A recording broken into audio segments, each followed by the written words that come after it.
emails. Hopefully everybody did the rewrites though, because there's definitely no excuse for that because I said it in person last week, in person virtually, and in person. So you're gonna see a lot of improv tonight. Jack. No, we rewrote it. Good. All right, speaking of, we're going to start with Jack and Amanda. We're going to go a little bit of close to reverse order from last week. The way this goes down, you're going to get approximately, what is it, about 10 minutes tonight, Bri? Yep, about that. Yep. Now that we spent some time together, it's going to be about 10 minutes or so per. And I want everyone to learn about script analysis and how you can ask yourselves the right questions to try to dig deeper into your scripts, into your characters. It doesn't matter if you have an ambiguous scene or a scene that you've been rewriting or a scene from a play. There's going to be the same types of questions that you're going to want to start to ask yourself so that you can dig deeper into your work. So here we go. We're going to start off with Jack and Amanda. Then we'll be moving into Wyatt, solo Wyatt, and Isabel, Root, and Corinne after that.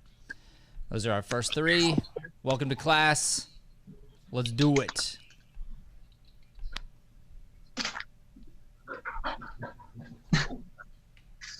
I mean, it's really ironic because of how long it takes to send everybody away. Oh, are we sending everybody up? Okay. Everyone's like, I don't want to go. Don't make me leave. You have to stay, young man. Okay. All right, you got to roll. Are you live on this sucker? Yep, we're Good. Anything you want, good. All right, here we go. Jack and Amanda, let's go ahead and get started while Brian finishes this little deal here. Why don't you go ahead and start going through your new lines? Just rapid fire. Don't worry about the acting. Oh, okay. Have you forgotten about me? No, Well, I could draw the conclusion that you have. you're being silly. Yeah, huh. I must be pretty silly to love you this hard. Was I ever even gonna hear from you again? What are you talking about? We talked last night. Can you guys go back and start over? I was giving Jakota a note. Sure. Do you want time to talk after too? Have you forgotten about me? No, Well, I could draw the conclusion that you have. you're being silly. Yeah, huh, silly. I must be to love you this hard. Was I ever even gonna hear from you again? What are you talking about? We talked last night. You wanted to stay on the phone you wanted to stay on the phone while I was watching The Bachelor. Oh, so now I'm evil for sleeping. We all have to sleep, you know. Wait, what was the line about The Bachelor? I missed that. Oh, what are you talking about? We talked last night. We talked last night. You wanted to stay on the phone while I was watching The Bachelor. So why does the sleep line make sense? I don't get that. Oh, and you fell asleep. I forgot about that. Sorry. I'm like, okay, I'm not. All right, now, okay. All right, and you fell asleep. Now it makes sense. So now I'm evil for falling asleep. We all have to sleep, you know. I didn't say that. What do you like about me? I don't know. Nothing. I thought so. How could you be with someone you don't even like? Okay, I gotta go get ready. No. Take me with you. No, I need to get ready. It'll be fun. I'll keep you company. It's fine. No, I want to use the phone for music. Oh, so you can listen to Jonas Brothers? Yeah. Kevin's the only noble one, you know. Joe is hollow, vain, talentless. Nick is pretty talented, but he's an ego monster, and I'm pretty sure he's an alcoholic. The only reason you like that— Shut up. Just stop. You're just rambling. I can't do this anymore. I can't have you checking on me. I can't have you checking on me all the time. Okay. I apologize. I promise I'll go. But can you please just call me or text me tomorrow or tonight? Sure, I will. Okay, bye. Bye. Okay, so give me the 30-second synopsis of what's going on. I'm being a big clinger. I'm bored. We're a couple, and I'm just needy for her attention, and she's not really ready for it today. And I've been bugging her, calling her too much through my quarantine. Okay, and then so I like to ask this question: what if you were to put this up live in a theater? What do you hope the audience walks away with? To answer for myself, the theme of my character for this scene is that you have to communicate your needs sometimes. So he's bugging her the whole time to get what he wants, but really what he wants is for her to reach out to him sometimes. So by the end, he cuts the crap and is like, please just call me. So the takeaway would be like, sometimes you have to ask for exactly what you want, even if it's in a relationship. Okay. And I feel like my character is more independent. Like I need my space. I can talk to you and then I can help you. Like I can keep you company, but like I need my space too. So like balance is important for my character. So Amanda, is she going to end up with this guy? Don't say it. Probably not. Like there's no way. There's no way. Yeah. I feel like I'm gonna dump this guy. Yeah. I mean, I feel like you're already seeing somebody else on the side. I mean, that's where you're going tonight. Like, there's no doubt in my mind. So this brings me to the real question though, which is, and this is why I'm asking. So this is not what is your character trying to get, or what is your character trying to say? This is what are you trying to say as the playwright? What is the playwright? What's the message the playwright's trying to get across to the audience? I would say be honest with your partner. Don't screw around in stuff if it ain't right. Don't screw around if it ain't right. What do you mean? Like don't stick around too long. Don't waste your life if it feels wrong. Maybe. Okay. That's a thought. Okay. Yeah, sure. And maybe there's this idea of,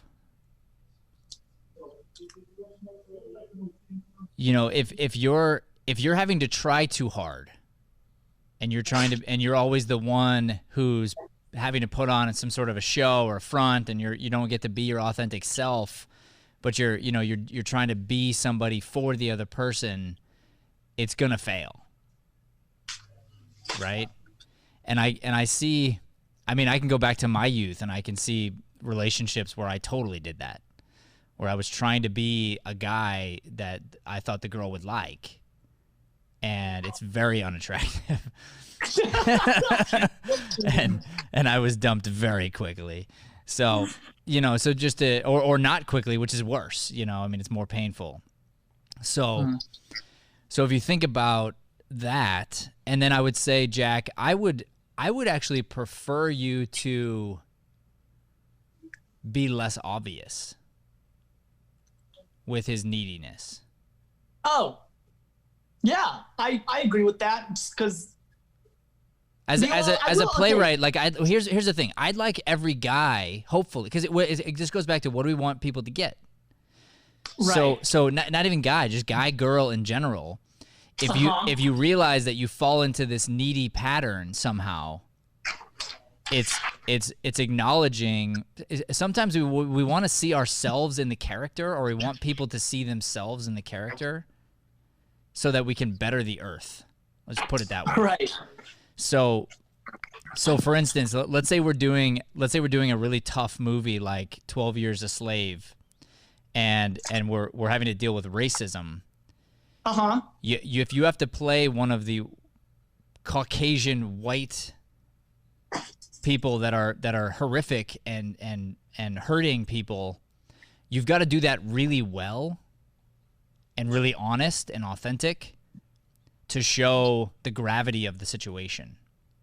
Yeah. And you want people to see themselves in the character and go, oh, dang, like those were my ancestors. Like that's me. Like, oh, God, like I got to deal with this now. Like I have to actually do something. And like, it's making me feel something that makes me very uncomfortable.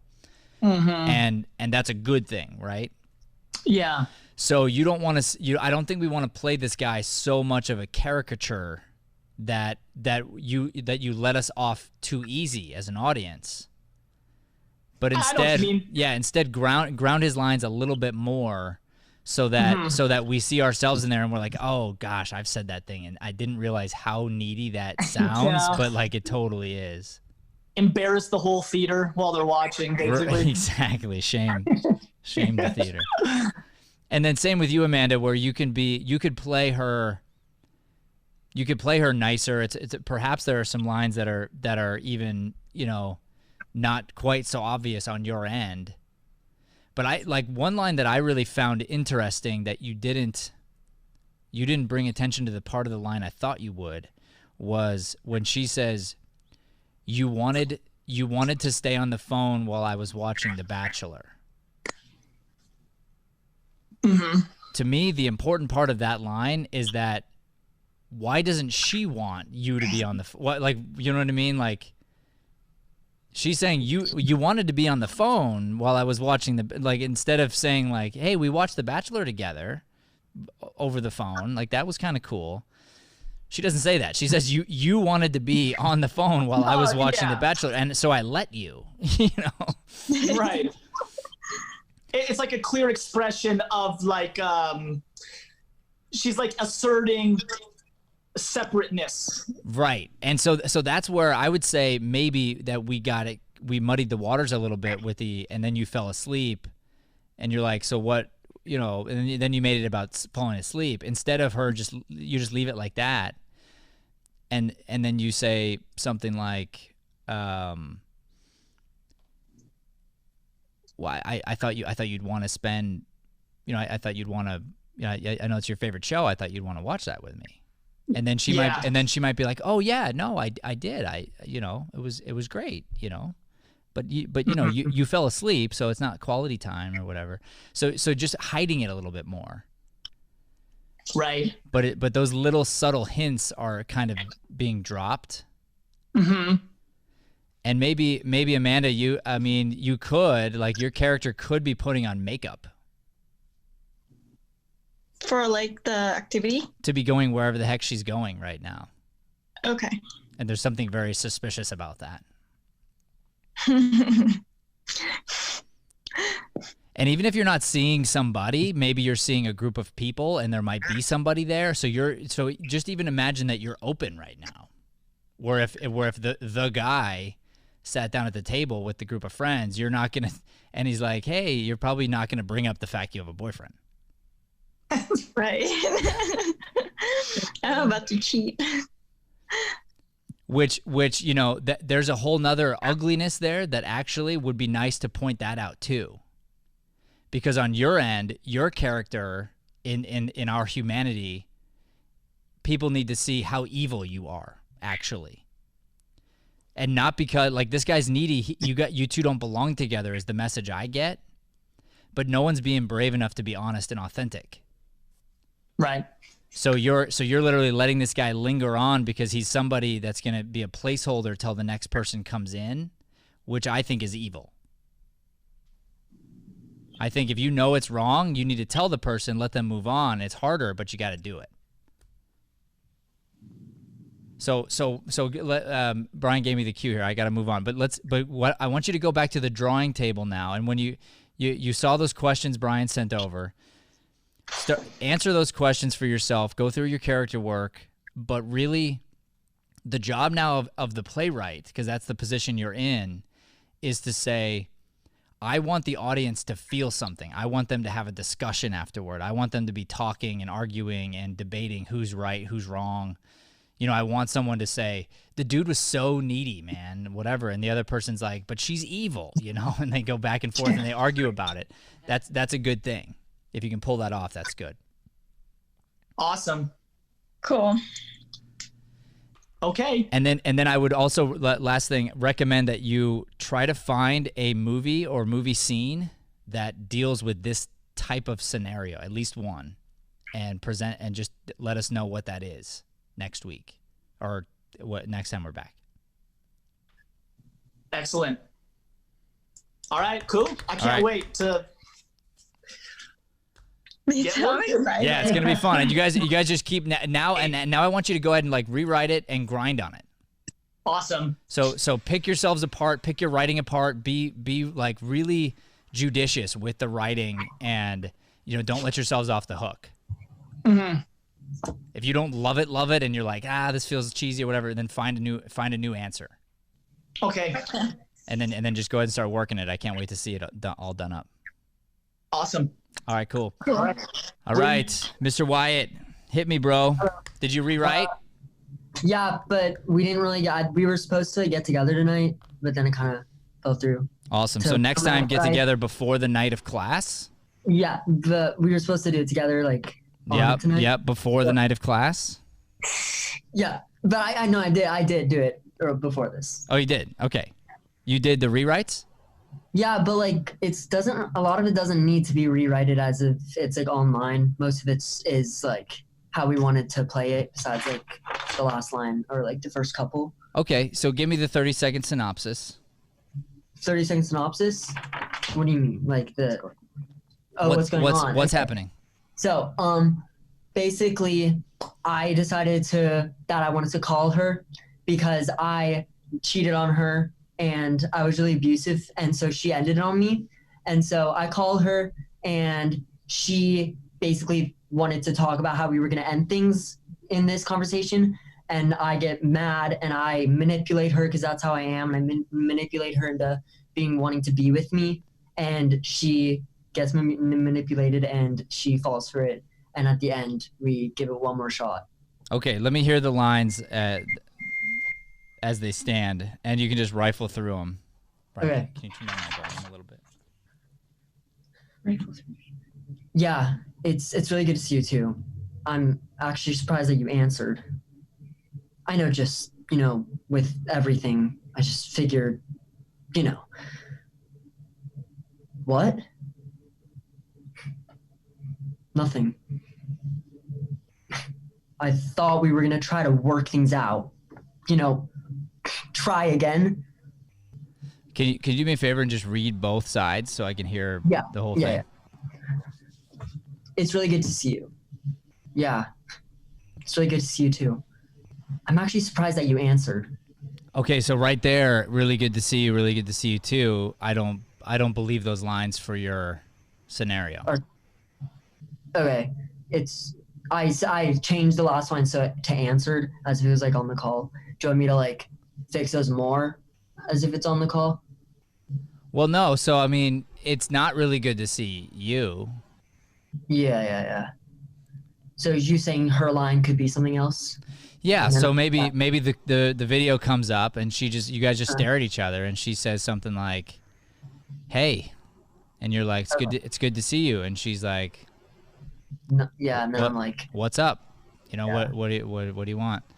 Okay. So that's the kind of thing I'm talking about, where you like, I want you to rewrite it to make more sense for the scene. Okay. So we go out of ambiguous and into like the real what you're talking about stuff. Yeah. I got you. All right, keep going. All right. I know, just with everything, I just figured,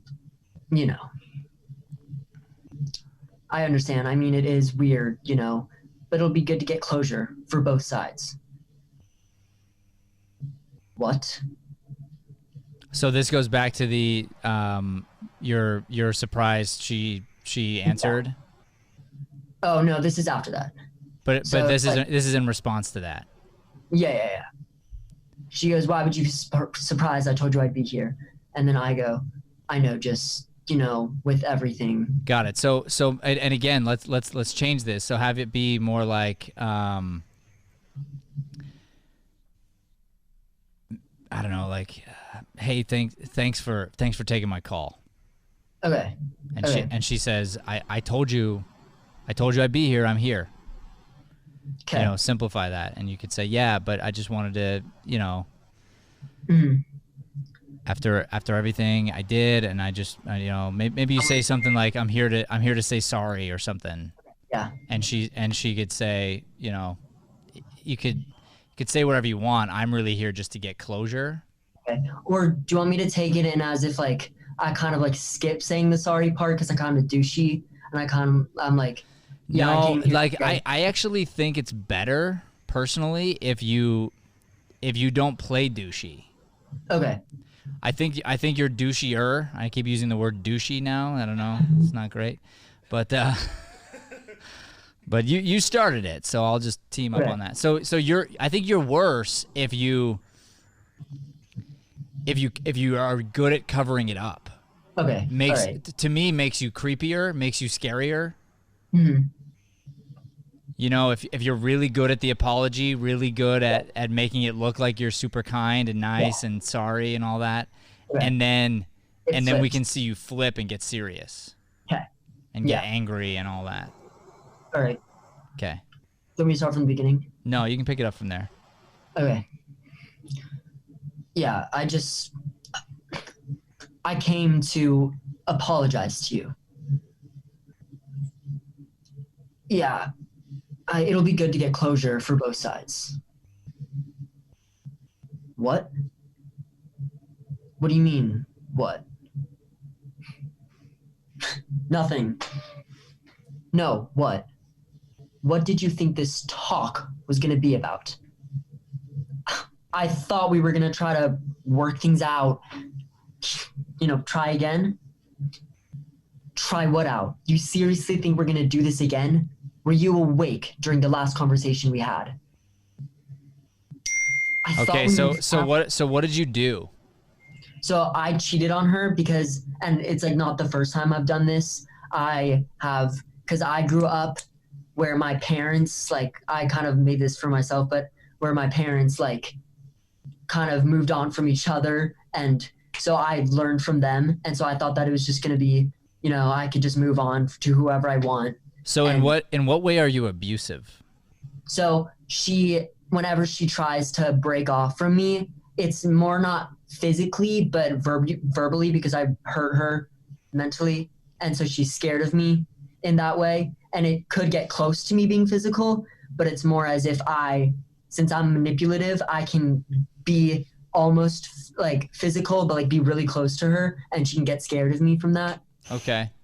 So you know what? I think it's a stronger choice that you did make some sort of a physical advance of some sort, and it doesn't have to be like super crazy harsh, but something that was really out of line. Yeah. Okay. It could have been just like even just an outburst of you like threatening a fist, or maybe you pushed her down or something, and then were immediately remorseful of it or whatever, and perhaps you have an abusive dad and you saw that type of behavior, and it's it's something that's kind of in you or whatever. Mm-hmm. So okay, so I got the cue from Brian here, so I gotta connect in here. So what are you two? I guess you haven't talked to your partner, but what do you suppose you're trying to get across to the audience here? Well, for not my side, but for her side. So even though she like breaks down at the end and like goes for me or whatever, I'm guessing like to show the audience what these kind of relationships could be like, and to kind of bring awareness of like maybe abuse and stuff like that. I think that's a great goal, for real. Mm-hmm. So in that case, this goes back to your homework. Watch some scenes of movies where there is that dynamic, and you'll see what I'm talking about with the worse the dude, like the worse guy or girl really, but the worst human being is really good at playing nice. Yeah. And it's scarier. Almost like a sociopath. Yes, that's right. That's right. And anybody who hit a woman or with threaten or whatever is, and we have to deal with that, and that's got to be something that it's a very clear, this is not okay. Yeah. And that would be a great message for you to play, and it'd be good for kids to see, be good for teenagers to see, that, hey, if like this happens in teenage relationships and you can get out of it, you need to get out of it. And it's important that you know you have an out. So if you can write that in and you can figure out the power of that, I think that'd be really neat. All right. Thank you. All right, cool. Next up, we got Isabel and Corinne. Tough move to get over to Isabel. I know, really hard. What is that hard. ding? Is that you, Isabel? It's not me. Oh shoot, I'm on my mom's computer. Oh, it's her email. She keeps getting emails or text messages or something. I can't like turn it down without turning you down. There it goes. Like, Gee, your mom's a busy woman. Like, oh, she is. popular. I feel like I'm in a Jakota scene right now and like I'm getting buzzed. All right, ladies, give me the 30-second synopsis. What's going on? Okay, so pretty much we in high school, this is like 4 to 5 years later, we secretly had a relationship. But last week I talked to you, and at first I was the more popular one and she was like more quiet, but we decided to change it where we were both more on the nerdy side. So it's kind of like weird for both of us, but I'm still more outgoing, as in I was like trying to push her to like let people know that we were having the secret thing. Mm-hmm. And then I kind of ratted her out and she got upset at me. And so that's where it ended. Why did you do it? Why did I rat her out? So in the past, I've been known to like want things now and like not think before I act. And so it was kind of like I didn't even think it through with what I was doing. Because if I did, I wouldn't have done it in the first place, but I just didn't even think of it. So it was a legit pure accident? Not an accident, but like I didn't do it to hurt her. I didn't tell the person to hurt her. I told them because I didn't think anything would come from it. Like rat them out like that. Okay. But she knew that I didn't want anyone knowing. Yeah, like I knew she didn't want anyone. But in essence, what did you think was going to happen? Like maybe did you think it wasn't going to be as bad as she thought it was going to be? I thought she was going to like, oh, well, like, whoops, now people know type thing. And she wouldn't get upset. Okay. Or as upset as she did. Okay. Anything to add, Corinne? My personality, I'm kind of insecure, and that's really one of the reasons I didn't want Isabel's character to say anything. And hold on, I took notes. I like hate myself for being, like in a gay relationship, I guess. And I didn't want anything. I didn't want to accept that, but Isabel did want me to accept that. So that's why it was really hard for me. Okay. And so is there a reason that we chose this topic? Are we passionate about this? What are you trying to get across to an audience here? I guess we didn't really discuss this. I think when we first read this scene, I was actually reading it with my sister, and she said, oh my gosh, you guys have to be ex-lovers, And it just kind of made sense, and we're both girls, so Mm-hmm.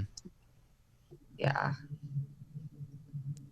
So what are you, but now that you've written it, what are you trying to get across to an audience? Personally, that it can be really hard to accept yourself, and maybe, what Isabel did wasn't okay, but she was trying to push me to understand that I'm worthy of love and that it's okay. And so maybe the audience could see that I deserve to know that. Okay. Anything else? For me, probably that like get across to people that other people come from different places and have different viewpoints on things. So like, since I was pushy and didn't really think about her feelings, maybe get across that to the audience that people come from like different places, but communication in that sense. Yeah, sure. So on the one hand, the one character is realizing that she's worthy of love, and on the other hand, the other character is realizing that it's not her place to push somebody into the limelight of something when, you know, it's a very personal decision of when somebody would want to go through that process. And then, you know, Corinne, I guess your character would have to deal with what is her upbringing and what caused all the fear, you know, and where is that coming from, and what is that going to mean to your parents, and, you know, social status and all the things that you think are going to come along with it. Because, you know, it wouldn't be easy, you know, it's not an easy thing. So, you know, immediately you're put into this place that you weren't necessarily ready to be in yet. And so, okay. All right. And then did you do a rewrite for us? Yes. All right. So why don't you rifle through the lines and let me hear them? Okay. Hello. Wow. It sure has been a while. Oh, goodness. Hi there. Nice to see you. You have not changed one bit. Oh, stop it. Of course I have. No, really. It's like you're exactly the same. Excuse me? What's that supposed to mean? I'm sorry. I didn't mean to offend you. I simply meant that you're just the same as I don't hear any rewrites so far. I added in hello at the beginning. What? Wow. That's crazy. That's like, wow, you really changed it up. I mean, incredible. Okay. When you said rewrite, it was like changing it so that it was on the phone, not like actually writing it. Okay, so if that's what you thought, you misunderstood me. So I want you to rewrite and take the ambiguity out. Okay, yeah, I didn't get that part. Yeah, we rewrote it so it made sense like a phone call. Got it. Yeah. Got it. So I wanted you to explore your creativity, be a playwright, and get this. So now that you have an idea of, okay, what do I want to get across to an audience, add stuff in there. And even take stuff out too, where if you can say it in silence and in looks, then do that. So like, for instance, the beginning, it could go something like this. Hey there. Or, hey. Been a while. Yeah. You look good. Thanks. You too.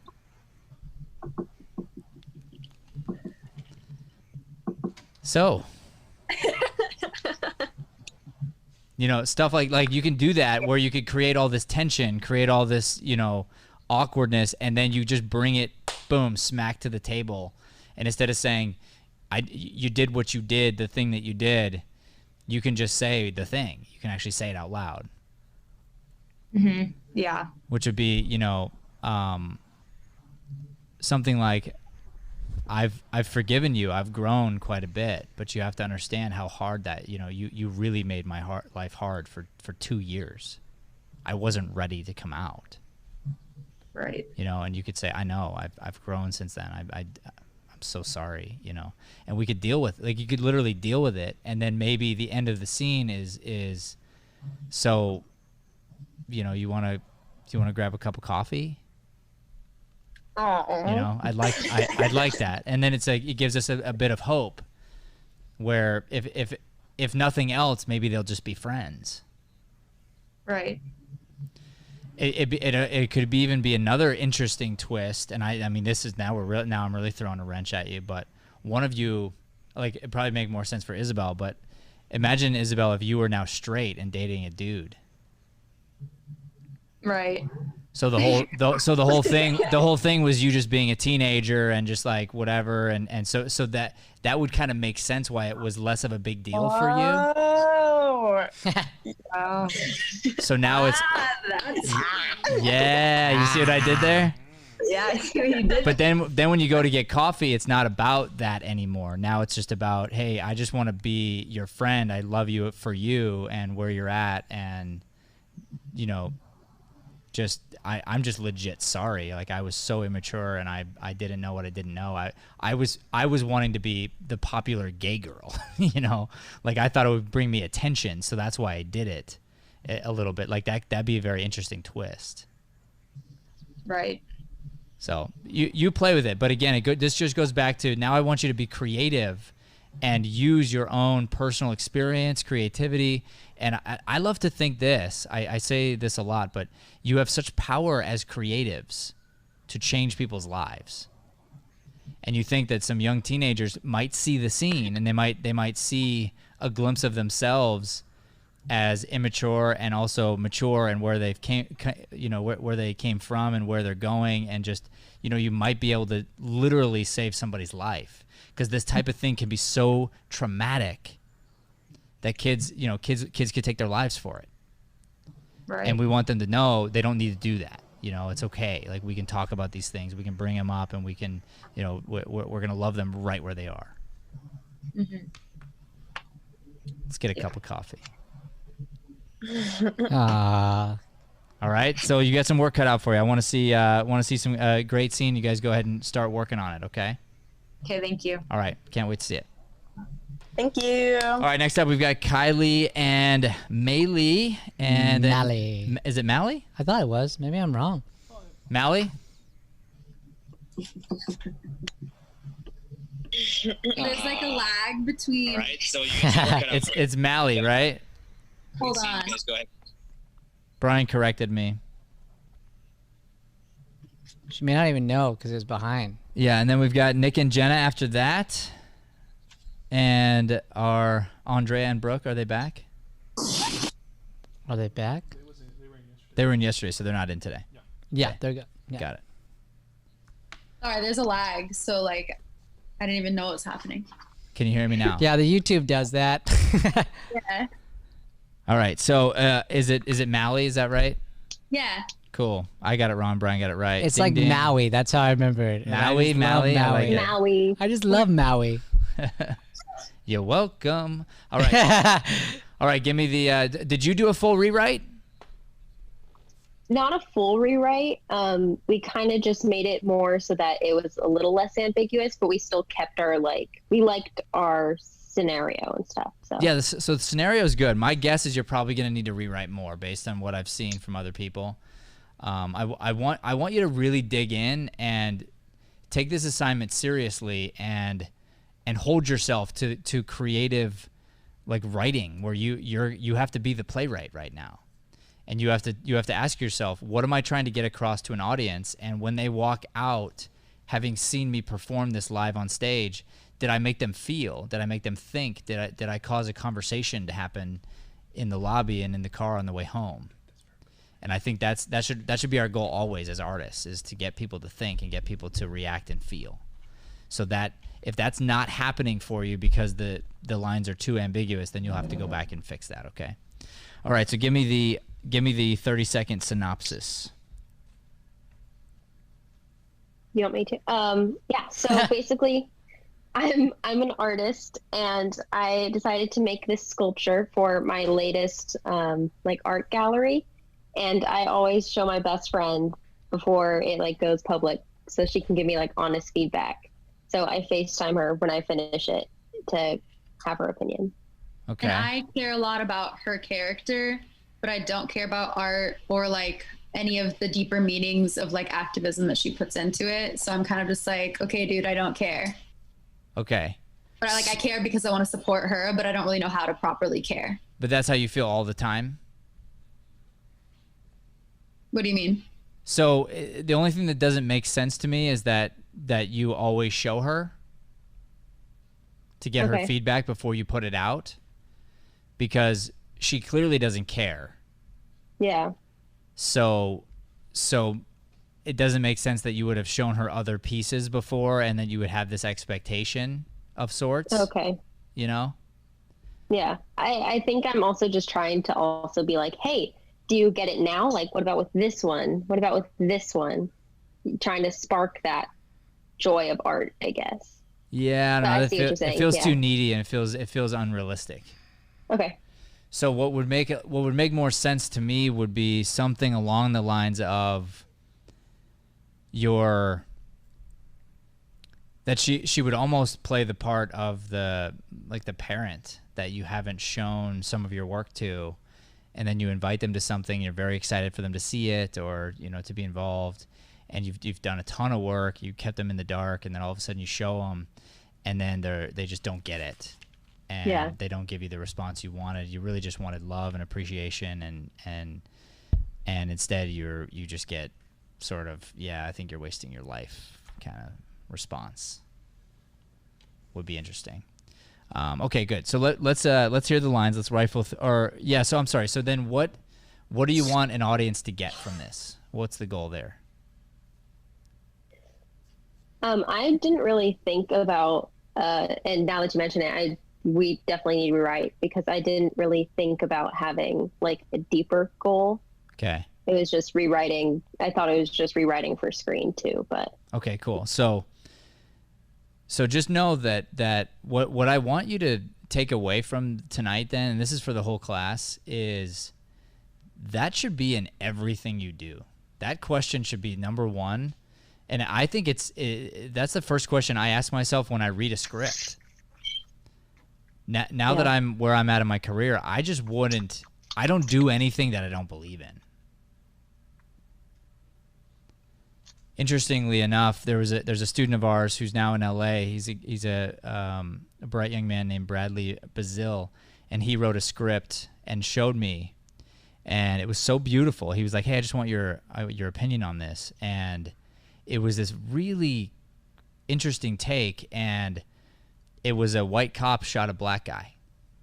He wrote this years ago, and he showed me the script, but the way it played out, you could weirdly see both sides, but you could also see how the hidden racism was there, and it wasn't like they weren't racist, but it was like, but yet it happened, and you can't ignore it type of thing, and it was just like such beautiful hidden gems in there, and even the white cop character, he was a good dude and had a nice wife and a whole thing, and yet this thing was just there, and it wasn't on purpose. It just was what it was. Anyway, long story short, I read the script. He just wanted my feedback, and I was like, dude, can I be in it? Like, I want to play the white cop. Like, I believe in what you're doing. I believe in this message. I want to help you get this out there. This was years ago, and then we did that. So my point is, when I read a script, I look at it and I go, how is this going to impact the world? Is this something that has deeper meaning? Is this something that I believe in, that I want people to start thinking about or talking about or whatever? And if the answer is yes, then I want to do it. And if it's no, then I want to find out, how can my performance do that at least? How can I help get people thinking and talking and reacting? So now that you're in the writer's shoes, hold yourself accountable to that. Yeah. Okay, cool. So then the lines are going to be pretty similar. So why don't we talk about maybe some options of where you could go with this? And maybe I can spark some ideas. Sure. Well, so one of the things that I thought about at the first class that we did in studio, like the first set of this month, was like almost as if it's a relationship, because it reminds me of like my shitty ex who would like never be supportive of my things, and always just like, oh, whatever. And I'm like, no, I need you to care about this, right? So like, I feel like my character is the one that's like, we're in a relationship and I'm just like not getting it and not really willing to get it and not really hoping that she goes anywhere. I'm just like, that's kind of it. And she's like, no, it's important that you get it, even though you won't get it. It's important to me. I'm going to keep trying because I want to be with you and I need you to support me in this. Okay. Yeah. I mean, you could totally go relationship if you want to. That's for sure an option. And really, it's fine to go that route, but any relationship works like that too. Sure. Because you could have a friend relationship that is uneven, and a friend relationship where one person is more domineering and one person sort of takes advantage, and maybe she like whatever, and you have to come up with. So is your character's a photographer or something, right? Was the initial thought? Sculptor. But my character was just taking pictures of her, that's right, yeah. like just to help her out. Got it. But what is it, because she was a photographer or not, or? No, just because it's her friend, and she was like, "Oh, I need someone to take pictures. Can you do it?" And I was like, "Sure." Got it. So maybe you might even take that out, because that almost puts you in the artistic realm a little bit, and it might make sense that, because it doesn't make sense that you wouldn't be sort of into it. Well, yeah, in the rewrite version, it's kind of like I'm just sleeping and she FaceTimes me and she's like, "Look, I finally finished it. I'm so excited." And I'm like, "I don't get it. I don't really care. Can I go to bed?" And she's like, "No, be excited. I finished this thing. I stayed up all night." And I'm just like, okay. That's like the version we currently have. Okay, cool. And then think about when you go deeper with your character, what is her thing? And what does she do? And how often are you dragging her to your stuff? And and Kylie, your character's always showing up, always encouraging, always being there. And then Mally, you in return are just not. So it's a very uneven relationship that eventually either one of you needs to change or it's going to perish. And that's an interesting thing too for people to see and feel and understand too, because sometimes we try to, so on Kylie's end, when it comes to a relationship for just friends, you can really try too hard, just like in any other relationship, just like in a intimate relationship, you can be trying too hard to have friends when really you just need to like chill, and just be okay with, like, she may not be the friend for this, and maybe you know that already, and yet you're shoving it down her throat. And yet you're expecting a different response than the last time, but the last time you got the same thing. And so you're just like a victim of her, and maybe she's posting about her other friends saying how great their stuff is, and different, not necessarily artwork, but just different stuff. She's always encouraging people in that, and not you. But it's interesting because sometimes you'll find when you back off, then a friendship can actually blossom and develop from scratch because you're not trying so hard to force it into something that it's not yet. Yeah, I really like that. And that would be a really, I think, interesting thing, again, to get across to an audience, is to help people see that. Because we screw up relationships all the time, and we lose friends all the time over the littlest things, and you look back and you're like, yeah, I guess I was a little that way, or that, this way or that way. So, all right, good. Do you want to read a couple of lines to me? Or do you think you need a full rewrite? What do you think, Mally? I mean, I think we need to Okay. I do too. So what's the point of the art? Are you gonna go political with that or no? Part of it broke. Yeah, kind of. So, you like my sculpture, Dakota? I heard that. Whoa. But yeah, so it's like a whole like education system thing. That was the idea. And what is it trying to say? That we just need better education. That it's broken. Yeah, the education system is broken. We're 49th, so I think we could do better. So this is specifically the state of Arizona? I think it can be, or even just in general. Okay. So then I would encourage you to go even further, dig deeper, and do more work on your sculpture. Okay. Because here's the deal. You need to be emotionally connected to it. Yeah. I worked hard on that. But I'm talking like it shouldn't fall apart. Okay. And every piece that's in there needs to have a hidden meaning, very specific, and you know exactly why it's there and why the pencil is going through the exact spot that it is, and why it's either sharpened or not sharpened, and the eraser is either been used or not been used. I mean, there's going to be like really specifics on there. It could be a broken pencil. I mean, there's going to be different meanings. Yeah. So like, for instance, when I see the Phoenix Suns, I'm like, I see that as just something to kind of make it look different or maybe bring attention to Arizona, but I'm not sure I get the connection. Okay. So make sure that you've put like real thought into everything. And maybe why are we bringing it up? Maybe this is something where maybe you put it out there and got criticism and you're trying to get support, or I don't know what, like something that really drives this thing emotionally. And then your friend can turn me down further. Will not be there. And we realize like, who is our real friends? And that's a good message to get across. Okay. Yeah, for sure. All right. Thank you, ladies. Matt. Good work. Thank you. All right. We got Nick and Jenna coming up next. Then we've got V and Kimberly after that, followed by Alex and Danielle. And then finally, Jonathan and Anastasia. So next up is Nick and Jenna.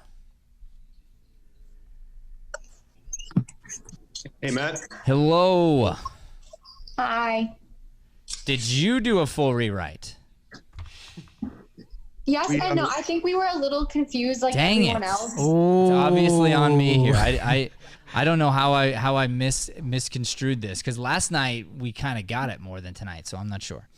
But Well, Nick and we've been doing this scene for a long time now, and we kind of like got rid of everything that made us feel like it didn't match us maybe sooner than we were told to. And then when we heard rewrite, we thought that was kind of like the final okay to just like actually like eliminate something completely, you know? So nothing really, I mean, we did rewrite some lines, but we didn't do like a top to bottom rewrite, if that makes sense.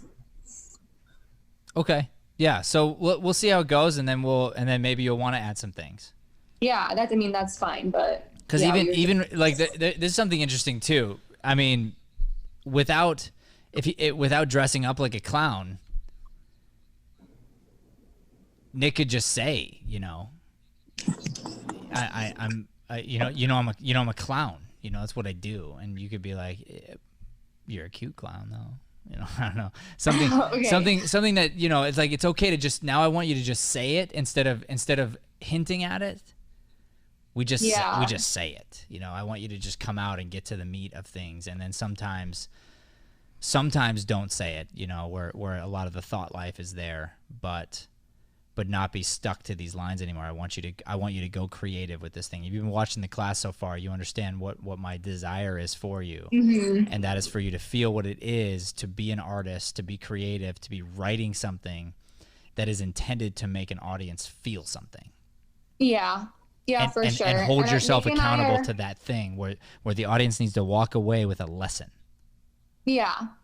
I think Nick and I are really passionate about this story. Like, we've really tried to give our all to this story, and we have it in our minds. Like, this is just, for us, one scene of the whole story, and we know the whole story, so it really shouldn't be that hard for us to... So when an audience watches this scene, and this scene only, and they're like, okay, I just saw this in a showcase. Yeah. What do you hope they walk away thinking, discussing, feeling? Yeah, so we were thinking that they would walk away thinking, discussing, feeling. There are some relationships in life that they don't really end for any inherent bad reason. You could still be in love. Nobody could have cheated. Nobody could have, done something that bad, but maybe you're just not meant to be on the same path. And those are some of the hardest breakups, because they're very, very hard to walk away.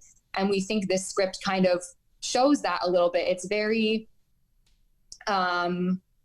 easy to want things to go back, but to know that they're not going to work. And it can be a very turbulent goodbye. And also for my character specifically,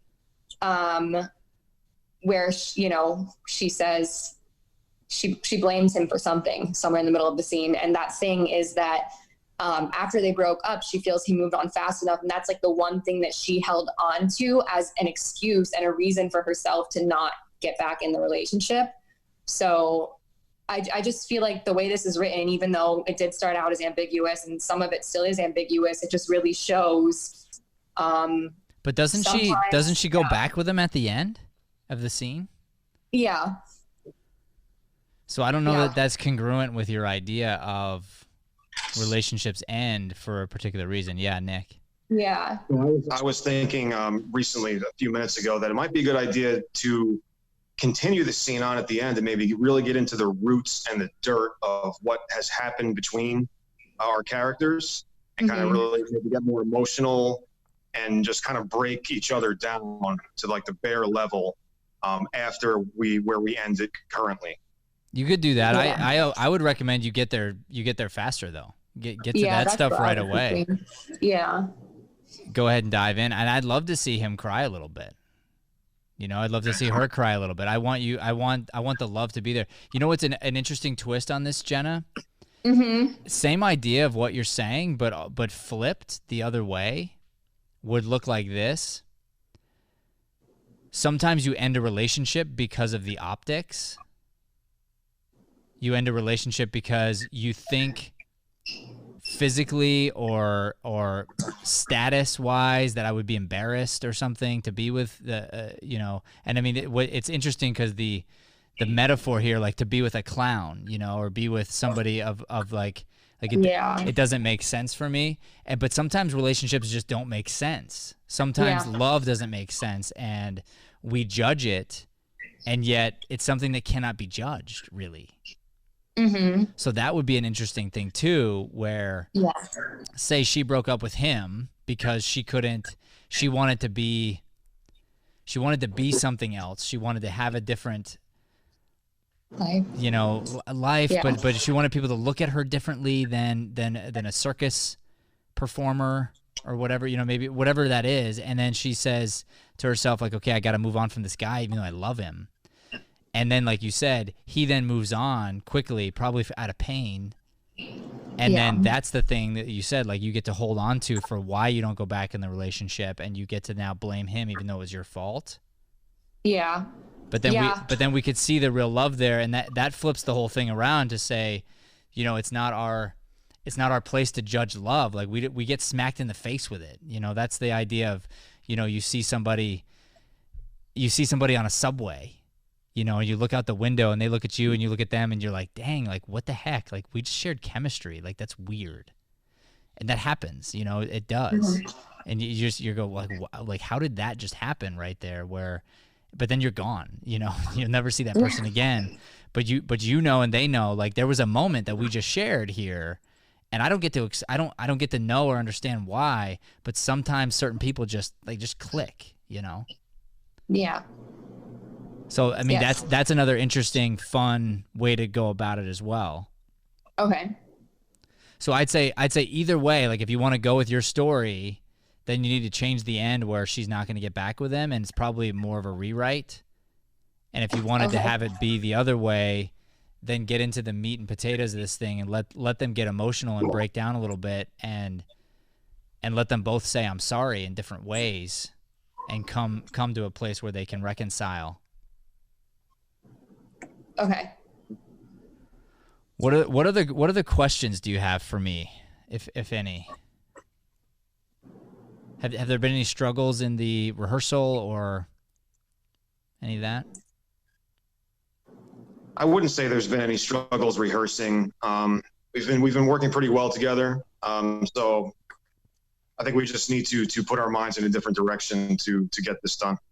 Yeah, Cool. I mean, I would say the only struggle we've had throughout all of it is like really not liking some lines or some words, like depending on what we chose. But now we have the option. We already kind of changed it, but now we have the option to just like fully kick it out. So Yeah, and I would say, you know, in some ways, just think of the whole thing as something you can start from scratch on, because the ambiguous scene gave you something to build on.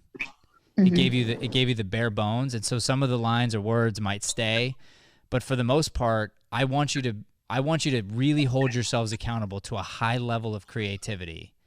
And this is, I mean, think of it this way. This is another good way of looking at it. If by the time you're done writing this script, you handed it to an actor as a written, finished piece, that actor's job is to break down every single word. And and that actor is going to look at every word and go, the playwright put that word in there for a reason. That means it's important. So you need to hold yourself accountable to that. So there's no wasted space. Sometimes you can get a lot across with thought life, and then sometimes you're going to have to come out and be meatier, you know, with having some real meat in the lines. Sometimes, you know, use metaphors, you know, be emotional and think to yourself, if I was going to write this for someone else and then they were going to put it up, what do they need to know?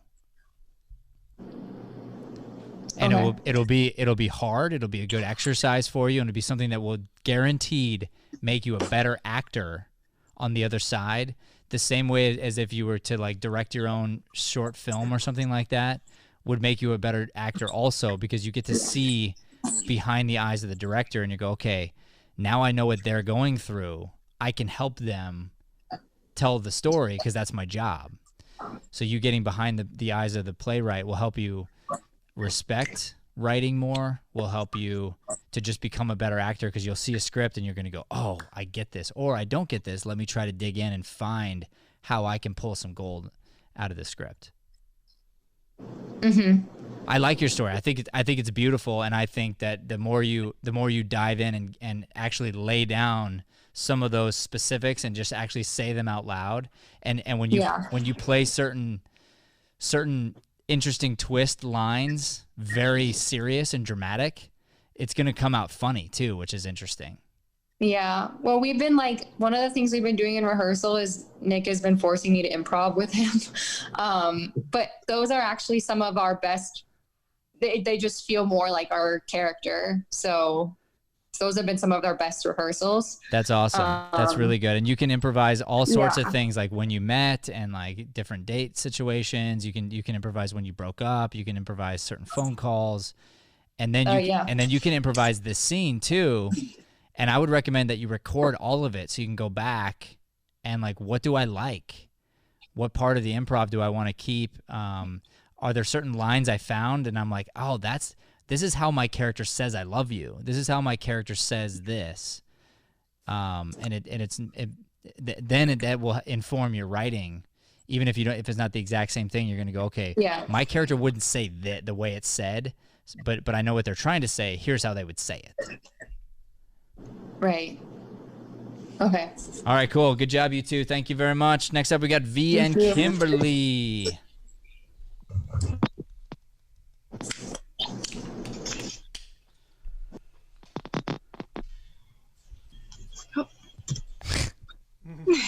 Hello.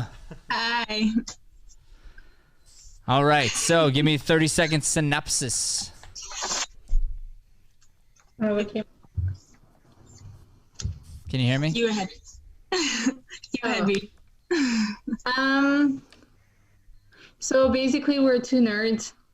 I'm a little bit more nerdy than she is.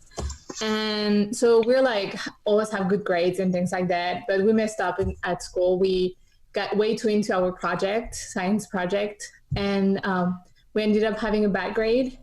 So we decided to hack the school system, to change that grade. And that's where we got the scene from. Okay, good. And what are you trying to get across to an audience? What do you want them to think, feel, talk about after the scene is over? We talked about that with Kim. We mostly want to kind of have people entertained and kind of forget about like anything bad that's happening right now, and just watch this and like have a good laugh and be like, that was funny. It's not that deep. It's like, no, that I'm telling you, that is an awesome why. That's an unbelievably good why. There's nothing wrong with that. Yeah, I don't want you don't need to defend that. So if your script is purely that's the purpose, that's great. I'm here to entertain. I'm here to not get you to think. That's something that's great. Because then guess what? People are going to talk. They still are going to talk, but they're going to talk to each other, and they're going to have hopefully, maybe they had some walls broken down or something, you know, and they've been laughing out loud and checking in with each other, and they walk out and they're like, hey, this was a lot of fun, you know, yeah, thanks, and whatever. Now they're at least, you know, like you said, forgetting about their worries for a minute and maybe talking about something positive. So that's good. All right, so let's, did you do a rewrite? Yeah, pretty much. We kept a few lines, but the whole story changed, so obviously a lot of lines changed. But yeah. All right, let's hear it. Let's speed through it.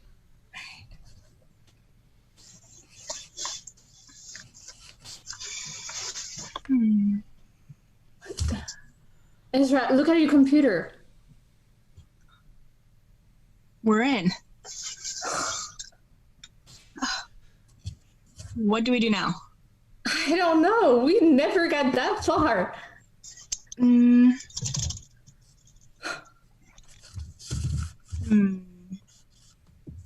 change your grade first. All right, I'm going to go back. There's a line I want to change. She says, what do we do now? And then you say what? Oh, I said, I don't know. We never got that far. Okay, how about you say, I don't know. Honestly, I didn't think we'd get this far. Okay, yeah.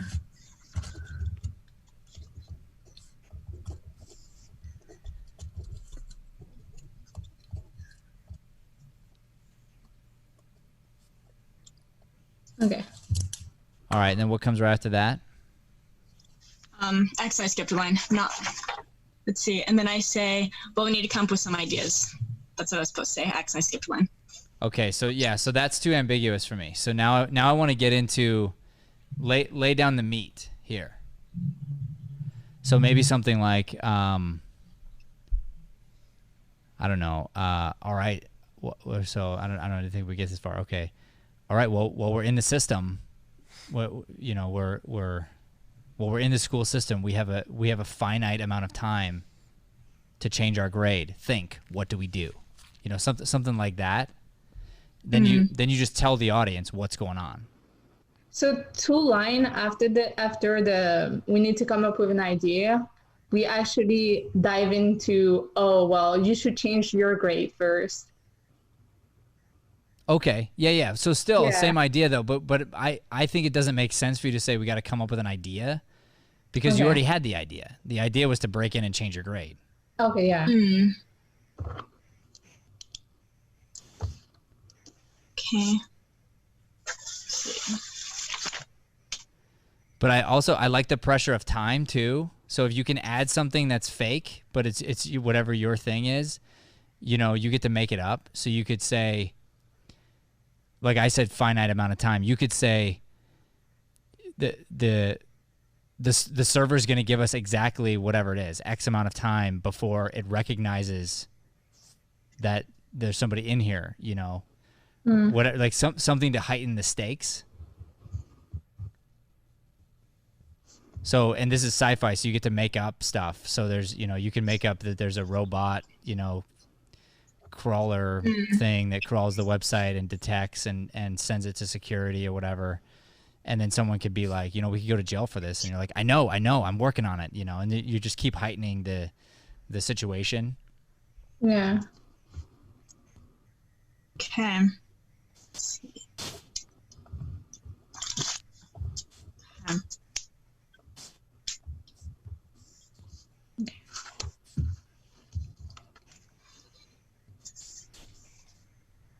Also, I need to know. Maybe this would be good to add into your scene. Why are you doing it? Just because you got a bad grade? Like, what's the why?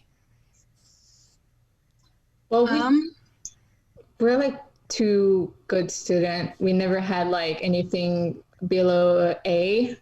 Yeah. We have like high hopes for the future for what we want to do, and we can't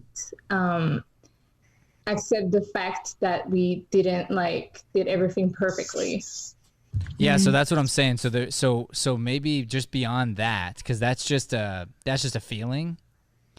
Give yourself something tangible.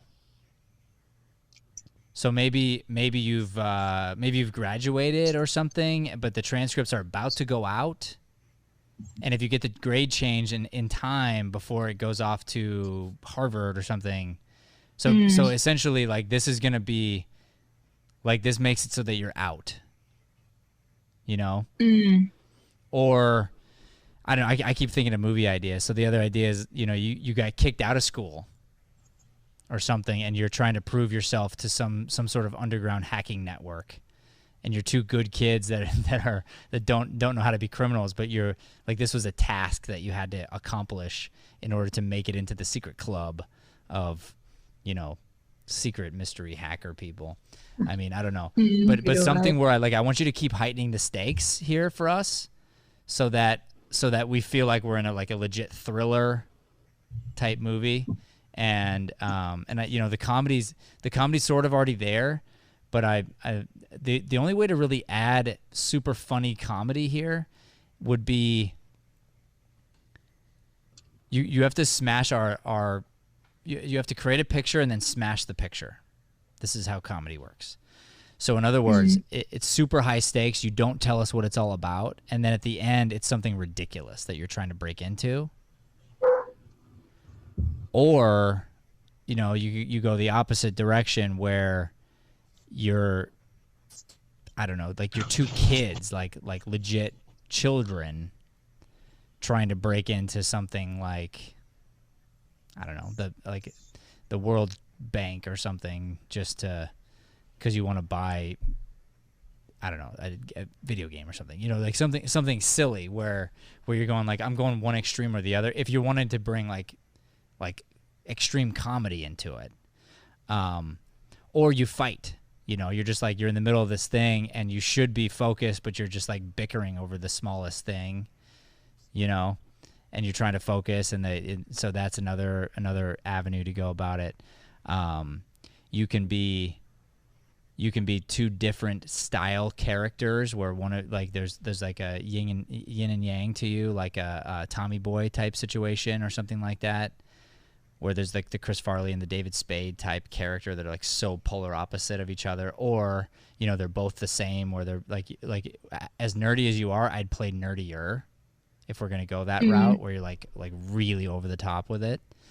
Would be interesting. So those are the ways that you can really find comedy if you want to go that route. And then either way, for your creative, I want you to expand further. Push the boundaries of what you think is possible. Like for the story, or I'm not sure. What's that? Is it for the story or? Yeah, for the story. Like I want it to be, like everything's got to make a lot of sense, and hold yourself accountable to it. If it could be more stakes, make it that way. Like I said, you might get caught, you might go to jail, you might go to prison, you might be like, what is it that's causing us to be nervous with you and for you? Add time as the element, of something added, and pressure, and some sort of outside thing that's forcing you to do this. Because for me, it just didn't. I can't get behind a character that's like, oh, I always get good grades, and I got one bad grade, and because I hold myself to a high standard, I'm gonna break into the school and change my grade. I don't believe it. But if I've gotten good grades my entire life, and everything's welled up to this, and I had one teacher that just was a total jerk at the end, and I feel treated me unfairly, and it's going to alter the course of my life, where I don't get to go into that school like Harvard that I deserve to be in because I've earned it, then I'm going to find a way to go, okay, I'm willing to do anything, whatever it takes to get there. Or like I said, the other way, where you're hackers or something, and there's a different why though behind it, where you got kicked out of the school, or like there's something else going on where there's an outside pressure forcing you to do this thing. Yeah. And then if you ever just throw a weird in there, that's how you add comedy. Yeah. And that's just like an improv trick, but it's just something that works. So all of a sudden, let's say you're two nerds and you're being forced to do this against your will, to break in and do whatever, and you're like, but they're holding her hostage and blah blah blah, and it turns out it's like your cat, and so like we didn't know, but at the end it's something ridiculous that adds a sense of comedy to it or whatever. So so those are the things I want you to just play with it. I want you to be even more creative and find ways to expand. And just think to yourself, if I can go bigger, if I can be more emotional and make this more pressured, how can I do it? And what am I going to do? And write that in there. Okay. All right. All right. Good job. Thank you much. Next up, we've got Alex and Danielle.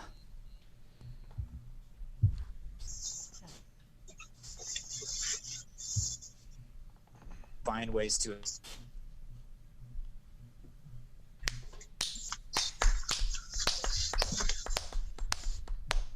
They there. They there. Maybe not Alex. All right, you two. Hey. So you've got an entire play to work with. I think you're the only ones in this night here.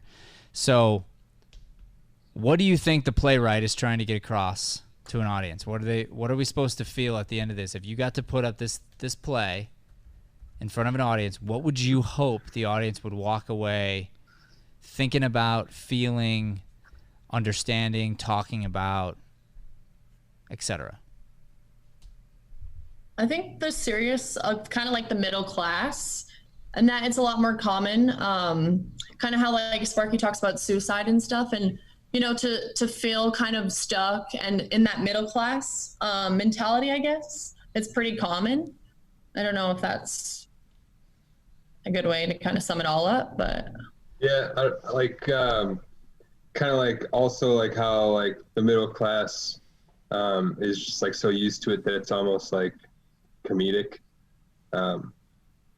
They're just, you know, stuck in the same rut all the time. Yeah, and then what's the why? What does the playwright want you to take away? Is there a win for the audience? I don't think so. Not really. Marriage is hard, really, I think is like the main idea. Like their marriage is rough. yeah, and you have to really fight for your own happiness too. Like, and I don't feel like they're not really fighting for their happiness. They're just kind of going through the motions. They're just kind of, you know, like Ted's working that 9-to-5 job, and every weekend they go to a party, and Sparky goes and helps a bunch of people to cover like her own hurt. So I feel like they're just kind of trying to keep themselves busy so they don't have to think about their own hurt too. Yeah, there you go. I think you're getting someplace now. Yep. And then the idea too of you think you want something, you know, keeping up with the Joneses type of deal, and that would be going to the party. That would be, you know, you say one thing but then you do another. So Ted's all into the self-talk and the positive thinking and all these different things, but then he doesn't actually do anything about it. So he says it and he kind of does, but then he's right back into the same thing. You like, you don't. And then same thing with Sparky. Like she wants him to be a certain kind of guy and do a certain kind of thing, but then she's driving him to the party. Mm-hmm. And you're driving each other to the drink and stuff, and those things are not going to help you get the goal that you're after. So it's this vicious cycle of I'm saying one thing, but I'm doing another. And I'm saying one thing and I'm doing another. And I'm showing one thing, but I'm feeling another. Yeah. So it's really I think it exposes the unauthenticity of what the middle class experiences sometimes, and a little bit of that, you know, just like I said, you're showing instead of doing, talking about it instead of actually making a difference. And then from the marriage standpoint, it demonstrates that two people love each other, have chemistry, get together. They think they think they know what they want, which is the white picket fence, the house, the dog, the kids, the husband, the in-laws, the parties on the weekends, the steady job, the $35,000 car that you've got payments on. You know, like you're like, okay, that's the picture of what I think I want. But then you get there and you're like, this is hollow. I need purpose. There's no purpose behind what I'm doing, and I'm not growing with my partner. So because I'm not growing with them, I'm growing apart from them. And that's, I think, part of the sadness too that's there. So the hope, I think the hope would be that if people could recognize that, see it, acknowledge some of these things in themselves, have a conversation about it, they might be able to redirect their life.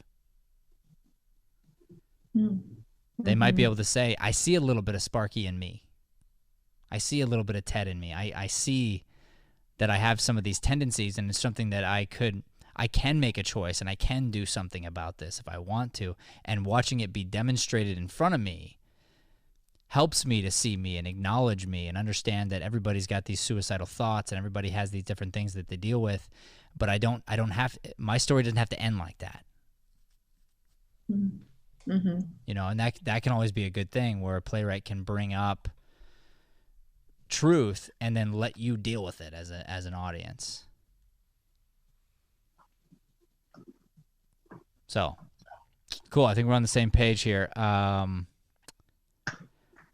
What other questions? Did any questions come up as far as blocking, meaning behind things?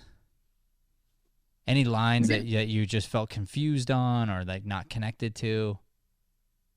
We did have that one, Alex, like when I have to say, Ted, careful, because originally he spins me around. Uh-huh. So online, we were thinking Alex, he could just kind of be like giving the eyebrow, like hinting, let's go screw. And I'm like, Ted, careful, instead of just spinning around. But because she's going to have something to validate why she says, Ted, be careful, you know? Yeah. And then right after that, I'm like, how about a quickie, you know? Right. Mm-hmm. Also, I have one other question. There's a line in here that has like a parentheses after it with like a guy's name that I have no idea. We had no idea who he was. And like, yeah, Gabriel Heater, maybe? You know what that means at all? So you got to look that person up. Did you look him up? I don't even know if it's a person. Is it a person? I'm sure it is. Yeah. I'm sure the writer is referring to somebody and telling you somebody like this. Okay. Yeah. All right. For sure. Yeah. I'll look that up. So I'm not familiar with the person, but I think if you look them up, you're going to go, okay, so it's that style of, because Ted is he's a performer.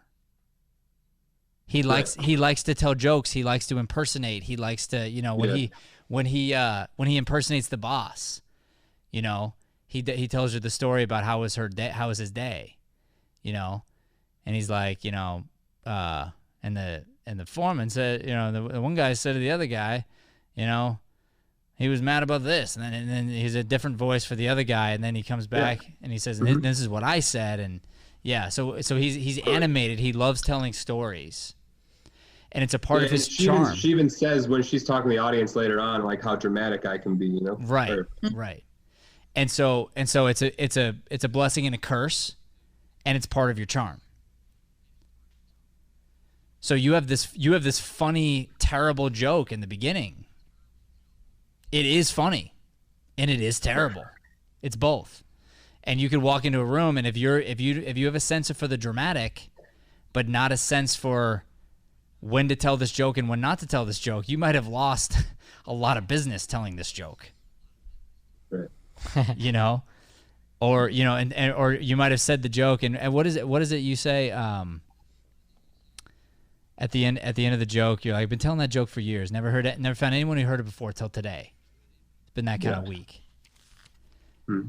Imagine he tells the joke and the guy's just straight face and's like, yeah, heard that one. In other words, like, I'm offended. Oh shit! Yeah. Okay. All right. Yeah. So there's a total spin to that where he's thinking to himself, I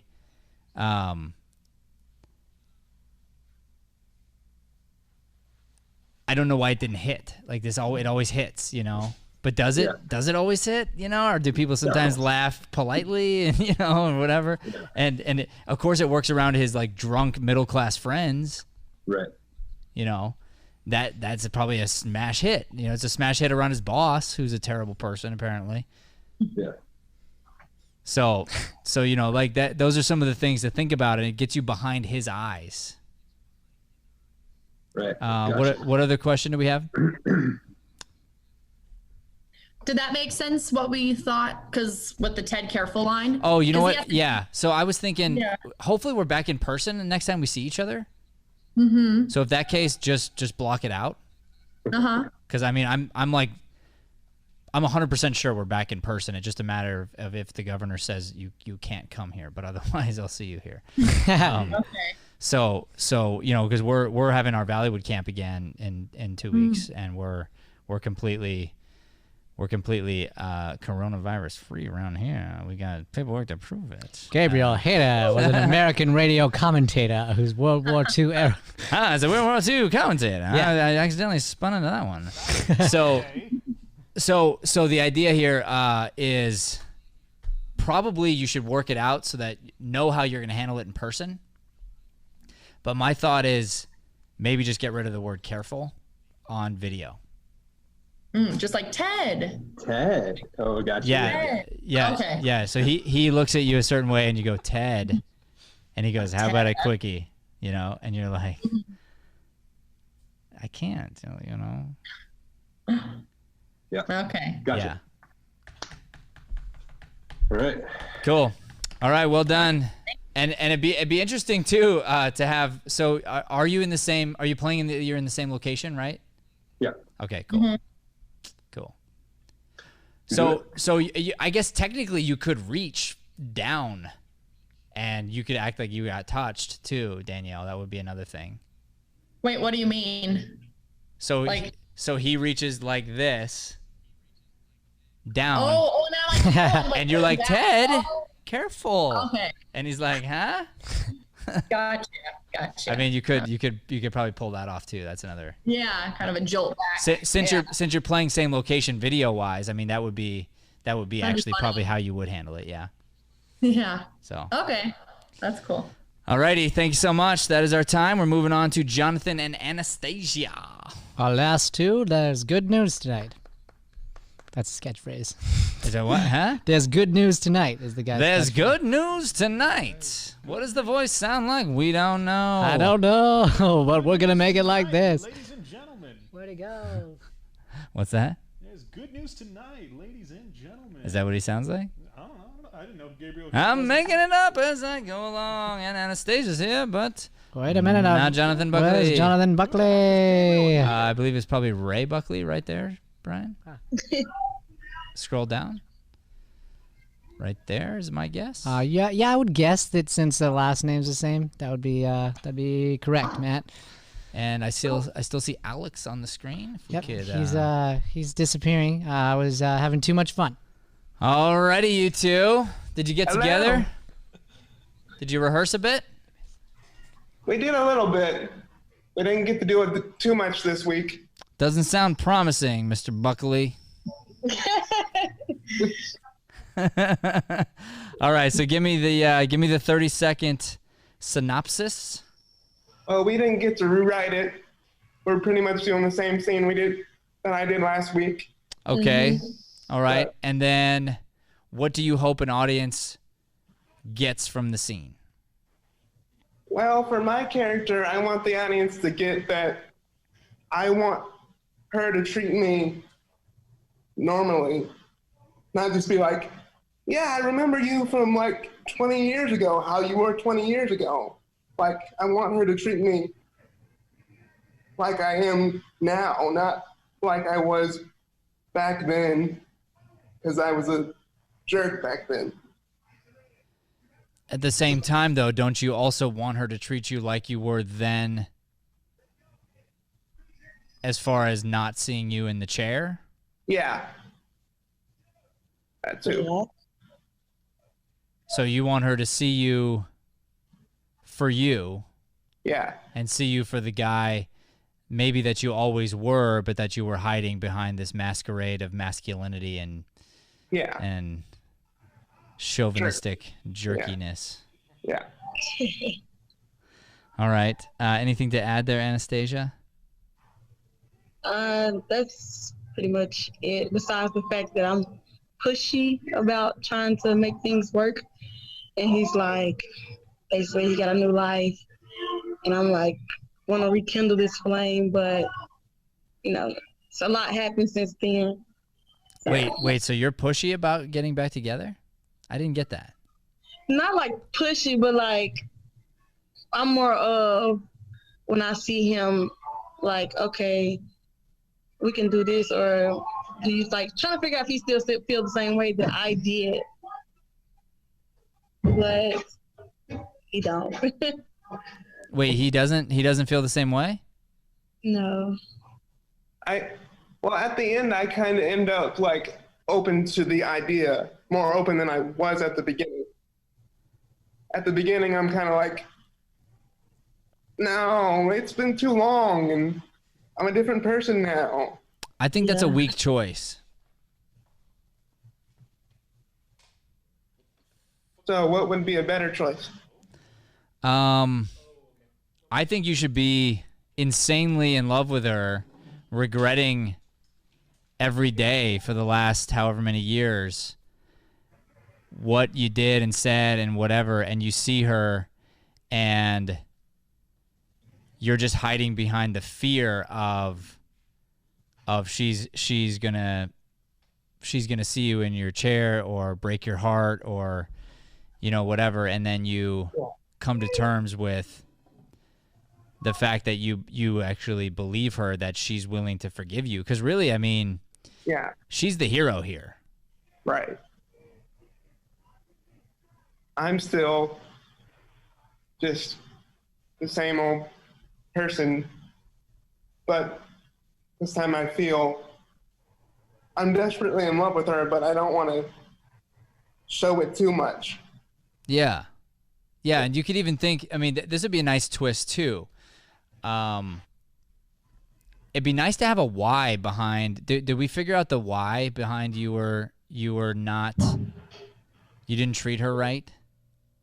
I like getting the attention from the other girls, even if they were just acquaintances of mine. I like getting attention from them, so I kind of, in a way, blew her off. What if you figured out, the two of you, a way, Anastasia, that you were different back then? And you weren't. That I was different? Yeah, that you were different way back when. And I mean, I'm talking about for a high school kid. So there was something about you that stood out, that made you not Miss Popular and whatever. And he loved you, but he had a really hard time being with you because you didn't fit his ideal of what a person should be. Yeah. So if we can figure out what that thing was, that would be powerful. And you could be nerdy in some way, or whatever. You could even have some sort of a late growth spurt or something, or some sort of a defect that you overcame, but you had that, and yet from a relationship standpoint, the two of you were just perfect. But he's a young high school kid who can't mature past what he sees. So then you go out with these other girls just for the looks of that, just so you could be popular, just so people think that you're cool, and maybe you publicly renounce her and your relationship with her, but you secretly just love her, but you're too immature to deal with it, and then it gets flipped completely.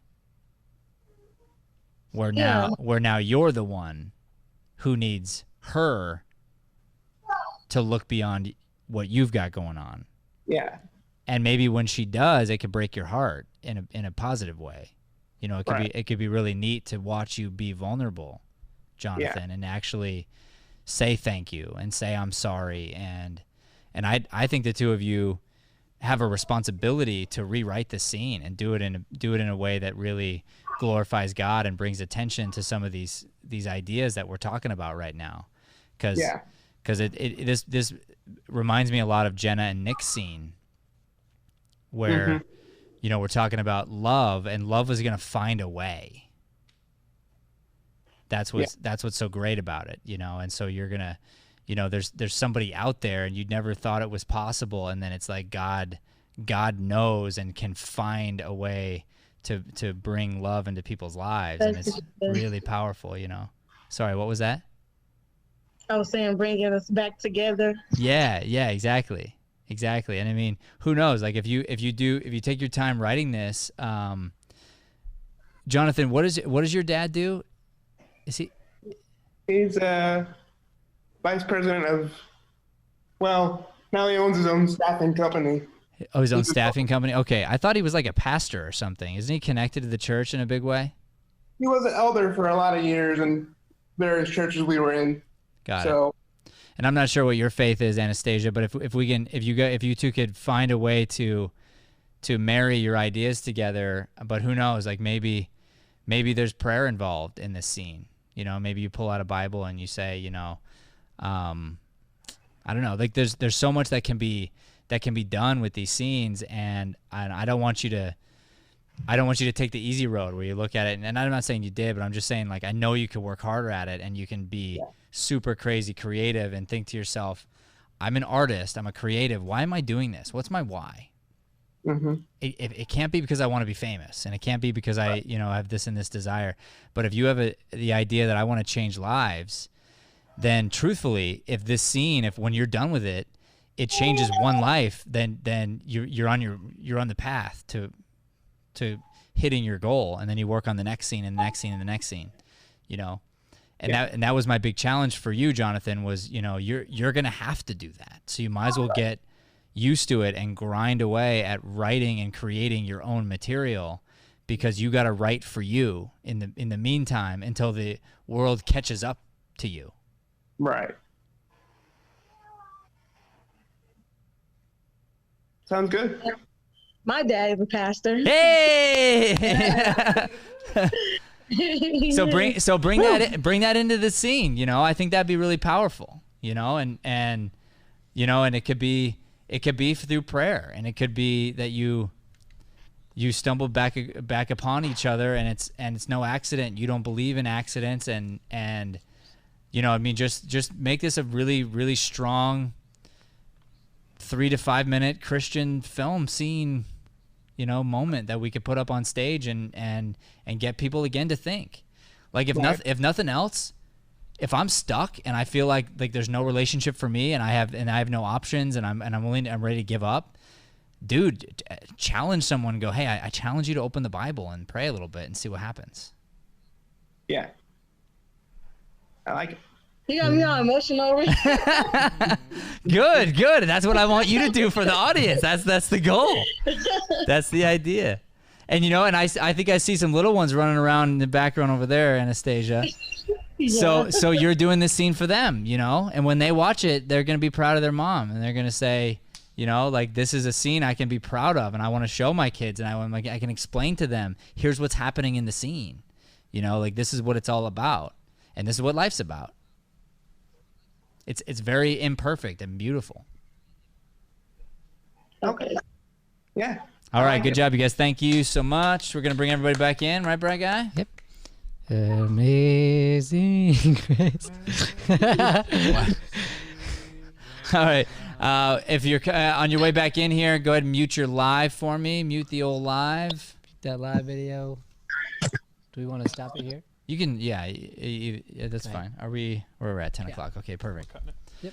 Okay, so very